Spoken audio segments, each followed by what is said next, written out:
Doctor Achyut Shankar S Nair, Thiruvananthapuram engineering college, Bombay IIT, Cambridge സർവകലാശാല, കേരള സർവകലാശാല എന്നിവിടങ്ങളിൽ നിന്ന് വിദ്യാഭ്യാസം പൂർത്തിയാക്കി. കഴിഞ്ഞ 36 വർഷത്തെ അധ്യയന ഗവേഷണ പാരമ്പര്യമുള്ള ഡോക്ടർ അച്യുത് ശങ്കർ എസ് നായർ എഞ്ചിനീയറിംഗിലും സംഗീതത്തിലും PhD ബിരുദം കരസ്ഥമാക്കിയിട്ടുണ്ട്. 20ഓളം പുസ്തകങ്ങളും ഒരു നോവലും ഇദ്ദേഹത്തിൻ്റെതായി പുറത്തിറങ്ങിയിട്ടുണ്ട്.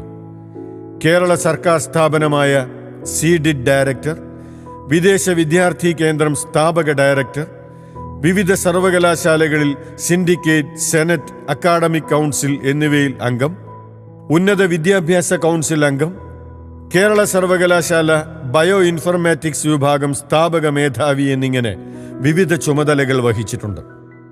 ഇന്ത്യൻ നാഷണൽ സയൻസ് അക്കാദമി പ്രഥമ ദേശീയ അധ്യാപക പുരസ്കാരം, വൈക്കം മൗലവി ഫൗണ്ടേഷൻ സാമൂഹിക സേവന അവാർഡ് എന്നിവയും നേടിയിട്ടുള്ള വിദ്യാഭ്യാസ രംഗത്തെ ബഹുമുഖ പ്രതിഭയ്ക്കാണ് പ്രഥമ NGM ഗുരുരത്നം പുരസ്കാരം.